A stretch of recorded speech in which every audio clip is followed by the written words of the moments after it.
پدر با پسر گفت به قهر که تو آدم نشوی جان پدر. حیف آن عمر که ای به سر و پا در ره تربیتت کردم سر. دل فرزند از این حرف شکست، بخبر از پدرش کرد سفر. رنج بسیار کشید و پس از آن زندگی گشت به کامش چو شکر. عاقبت شهرت و والایی یافت، حاکم شهر شد و صاحب زر.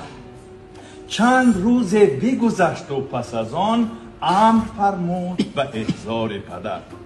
پدرش آمده از راه دراز نزد حاکم شد و بشناخت پسر.